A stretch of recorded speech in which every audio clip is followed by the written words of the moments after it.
अस्सलामु अलैकुम वरहमतुल्लाहि वबरकातुहू।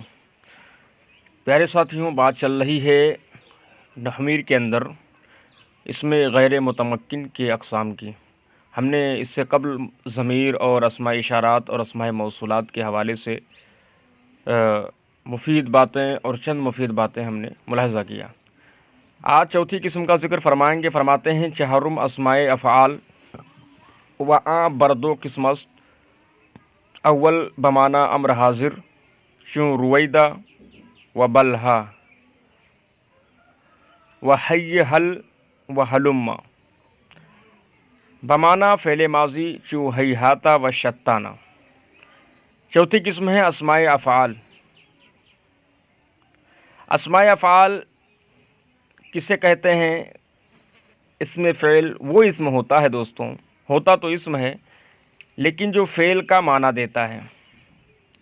होता ये इसम है लेकिन फ़ेल के माना में इस्तेमाल होता है और फ़ेल का माना देता है। और साहिब किताब ने इसकी दो किस्में बयान की हैं।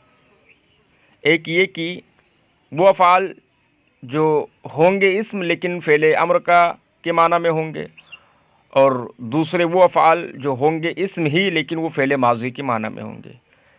साहिब किताब ने इस किताब के अंदर 4 मिसालें फ़ेल अम्र के हवाले से दी हैं, यानी वो अस्मा जो फ़ेल अम्र के माना में होंगे, और 2 मिसालें इन्होंने फ़ेल माजी की दी है। इसमें से पहले कहा कि रुवैदा का माना होता दोस्तों तू ज़रूर मोहलत दे, तू ज़रूर मोहलत दे। और जिसमें हुक्म हो मोहलत देने का, जिसमें हुक्म पाया जाता हो तो वो ज़ाहिर सी बात है कि ये इसम किसके माने में है? अम्र के माने में है। दूसरी किस्म है बल्हा। इसका माना होता है तू ज़रूर छोड़।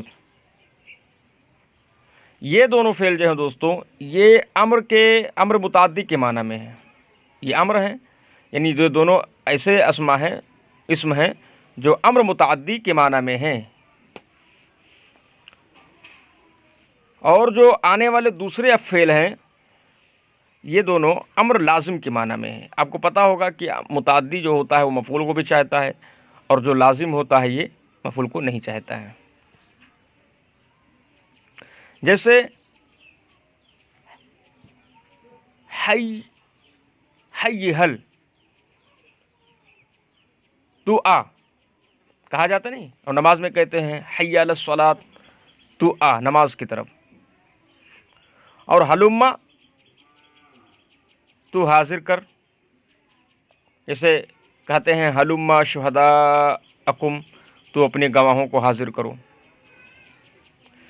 तो पहला जो दोनों है ये फ़ेल अम्र मुताद्दी के माना में है। रुवैदा तू मोहलत दे, और बलहा तू छोड़ दे, और हल तू आ, और हलुम्मा तू हाजिर कर। तो चारों अम्र के माना ही में है, लेकिन 2 मुताद्दी हैं और 2 लाजिम हैं। और आगे कह रहे हैं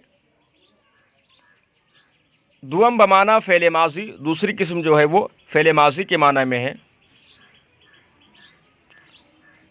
उसके बारे में फरमाते हैं जैसे हैहाता, इसका माना होता है दूर हुआ, ये बऊदा के माना में है, ये भी फ़ेल लाजिम है। और शत्ताना के माना होता है जुदा हुआ, ये भी फ़ेल लाजिम है। लेकिन इसका फ़ाइल कम से कम 2 चीज़ों का होना ज़रूरी है। जैसे हम कहेंगे शत्ताना ज़ैदुन व अमरुन, बेशक ज़ैद और अमर जुदा हो गए। एक बात याद रखिए दोस्तों कि ये जितने अस्माए अफ़आल का ज़िक्र किया गया, ये वाहिद, तस्निया, जमा, मुज़क्कर और मुअन्नस के लिए यकसा इस्तेमाल होते हैं।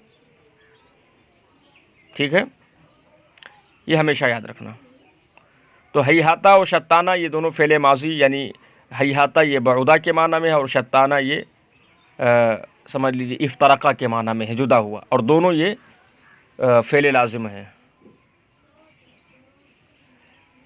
इसके अंदर और भी बहुत सारी तफसीलात हैं, लेकिन हम तफसीलात को ज़्यादा तूल नहीं देंगे, और बस इतनी पर ही इक्तफ़ा कर लो जितना हमने बयान किया है। 5वीं किस्म बयान कर रहे हैं अस्माए अस्वात। जैसे ओह, ओह, उफ, बख, نخ و غاق۔ فرماتے ہیں اسماء اصوات کسے کہتے ہیں؟ اسماء اصوات اسم صوت وہ اسم ہوتا ہے جو کسی امر عارض کے وقت انسان کے منہ سے طبعی طور پر نکلے۔ کسی امر عارض کے وقت یعنی کسی عارضی طور پر کوئی آواز آپ کے منہ سے نکلے، صادر ہو، یا وہ اسم جس سے حیوان کو آواز دی جاتی ہے یا کسی حیوان کی آواز کی نقل کی جائے، تو وہ اسم جو کسی امر عارض کے وقت انسان کے منہ سے نکلے، یا وہ آواز یا وہ اسم جو کسی حیوان کو پکارا جائے، آواز دی جائے، یا کسی حیوان کی نقل کی جائے۔ تو انہوں نے کہا ہے کہ یہاں پر 5 مثالیں اس لیے دی کہ شدید کھانسی کے وقت کی آواز، ناپسندیدگی کے وقت اف کی آواز نکلتی ہے، خوشی کے وقت بخے اور نخے اور بہت خوشی کے وقت بخے اور نخے کہا جاتا ہے۔ اونٹ کو بٹھانے کے لیے نخ یا نخی کہا جاتا ہے، اور کوے کی آواز کی نقل کے لیے غاق کے استعمال ہوتا ہے۔ تو یہاں پر اس انہوں نے 5 مثالیں دی۔ کیا کہا انہوں نے کہ کھانسی کے وقت اور اف کی آواز نکلتی ہے، اور خوشی کے وقت بخے نخے اور کوے کی آواز کی نقل کرنے کے لیے غاقے کا استعمال ہوتا ہے۔ تو یہ ساری چیزیں ہیں دوستوں، ان کو آپ یاد کریے اور سمجھ کر پڑھیں۔ یہ 5ویں قسم ہے، اور 6ٹھی قسم میں قدر تفصیل ہے، اس لیے ہم ان کو انشاءاللہ تعالیٰ ایک نئی ویڈیو کے ساتھ ہم اس کو لے کر آئیں گے۔ کل انشاءاللہ یہ بیان ختم ہو جائے گا، تب تک کے لیے آپ حضرات ان کو یاد کریے اور اچھے سے پڑھیے۔ السلام علیکم ورحمۃ اللہ وبرکاتہ۔